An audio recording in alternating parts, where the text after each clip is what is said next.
نہ ہی پاکستان تحریک انصاف کے کسی کیس کے بینچ میں، نہ ہی سنی اتحاد کونسل کے کسی بینچ میں۔ یہ انہوں نے کہا کہ میں سے ریکویسٹ یہ ہے، اور وجہ انہوں نے بتائی 2019 کی۔ اس درخواست میں لکھا گیا ہے 3 رکنی ججز کے سامنے کہ 2019 میں مجھے قانونی ماہرین نے مشورہ دیا تھا کہ قاضی فائز عیسیٰ صاحب کے خلاف صدارتی ریفرنس بھیجنے کی سفارش کی گئی تھی۔ میری آئینی ذمہ داری تھی کہ قاضی فائز عیسیٰ صاحب کی اہلیہ نے مجھ پر ذاتی حملہ تصور کر دیا، اس کو ذاتی حملہ تصور کیا، اور انہوں نے غلط تاثر کی بنیاد پر سرینہ عیسیٰ نے میرے خلاف عوام میں زہر اگلنا شروع کر دیا، یعنی قاضی صاحب کی مسز نے میرے خلاف زہر اگلنا شروع کر دیا جی۔ قاضی فائز عیسیٰ صاحب نے اپنی اہلیہ کے اقدامات سے اتفاق کیا۔ درخواست گزار سمجھتا ہے، یعنی عمران خان صاحب سمجھتے ہیں کہ چیف جسٹس عہدہ سنبھالنے کے بعد ماضی کو بلا دیں گے، کہ میں یہ سمجھا کہ چیف جسٹس اگر اب چیف جسٹس بن گئے قاضی فائز عیسیٰ صاحب تو ماضی کو بلا دیں گے، مگر چیف جسٹس قاضی فائز عیسیٰ کے کانٹیکٹ سے بالکل واضح ہے کہ ایسا نہیں ہوا۔ قاضی فائز عیسیٰ صاحب کی بینچ میں موجودگی سے آئین اور قانون کے مطابق انصاف ملنے کی مجھے امید نہیں ہے۔ مطلب عمران خان صاحب کہہ رہے ہیں قاضی صاحب 2019 کا جو ریفرنس ان کے خلاف گیا تھا اس کا پرانا سکور سیٹل کر رہے ہیں عمران خان صاحب پی ٹی آئی یا سنی اتحاد کونسل سے۔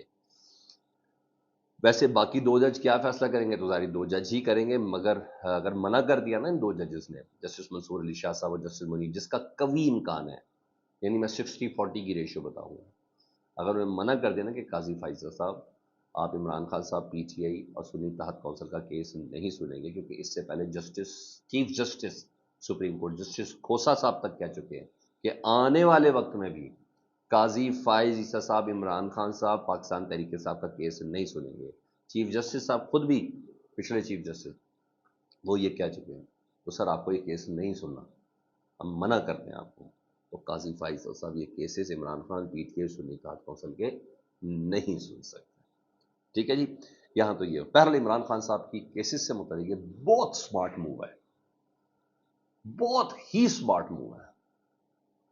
چیزیں اگلے ہفتے سے بالکل تبدیل ہونا شروع ہو جائیں گی، وہ تو ابھی سے ہی آغاز ہو چکا ہے لیکن بہت تبدیل ہو جائیں گی۔ پابندیاں شبندیاں پارٹی میں ان کو بھول جائیں گے، صرف خبریں ہی تھی کہ اتنی جرت تپڑ ہے ہی نہیں، اس بات کو میرے لکھ لیں کہ موجودہ حکومت میں اتنی کریج، اتنی طاقت ہے یا اتنی اسٹرینتھ ہے اس کے پاس کہ وہ پاکستان تحریک انصاف بحثیت پارٹی کو پابندی لگاتے ہیں۔ کیا ہوتا ہے پابندی میں؟ چلے میں ویسے ایک بات پوچھ رہا ہوں، ہوتا کیا پابندی؟ پابندی میں یہ ہوتا ہے جی آپ الیکشن نہیں لڑ سکتے، پی ٹی آئی الیکشن نہیں لڑ سکی، پابندی میں تو آپ کو بلے کا نشان نہیں ملے گا، بھائی آپ کو بلے کا نشان نہیں ملا۔ پابندی میں یہ ہے کہ آپ اپنی کوئی الیکشن کمپین نہیں کر سکتے، وہ الیکشن کمپین نہیں ہے۔ پابندی میں آپ کے دفتر سیل کر دیں گے، ان کے دفتر سیل ہے۔ پابندی میں آپ کے جتنے میں قائدین ہیں وہ جیل اندر رکھیں گے، وہ آلریڈی جیل میں ہے۔ بھائی کون سی پابندی لگوانی ہے آپ نے؟ تو بس صرف باتیں سنیں اور انجوائے کریں، اور کچھ نہیں ہے۔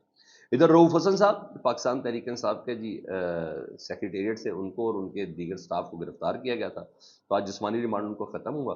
ایف آئی آر ان کو سیشن جج کے پاس لے کے گئی، عدالت میں پیش کیا، 3 دن کا جسمانی ریمانڈ ان کا مانگا گیا تھا، وہ دے دیا گیا۔ کہا گیا ان سے آئی پیڈ لینا ہے، ان کے اکاؤنٹ سے کچھ فیک اکاؤنٹ بھی لے ہیں، ان فیک اکاؤنٹ کی ڈیٹیلز پتہ کرنے تو اس لیے ہمیں تھوڑا مزید وقت چاہیے، تو 3 دن کا آج ان کا ریمانڈ ملا۔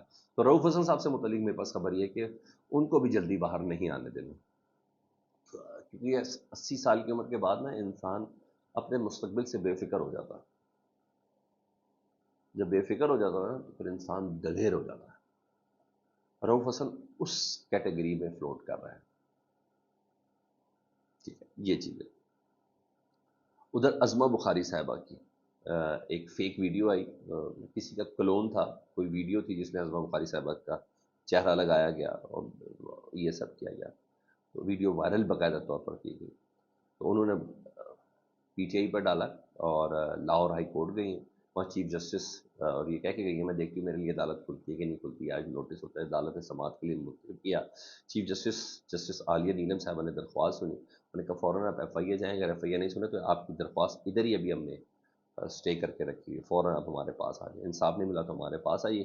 تو انہوں نے فلک جاوید صاحبہ ہیں ان کا نام دیا ہے اور انہوں نے کہا ان کا نام ای سی ایل میں ڈالنے کی درخواست کی ہے۔ بہرحال جتنا کنڈیمڈ کیا جائے اس ویڈیو کو، اس طرح کی ہر قسم کی ویڈیو کو، اتنا کم ہے۔ اس سلسلے کو بند ہو جانا چاہیے۔ اس آگ میں بہت زیادہ جل چکے ہیں، اس آگ میں مزید جلنا نہیں چاہیے، اور اس آگ کا عذاب بھی بڑا ہے،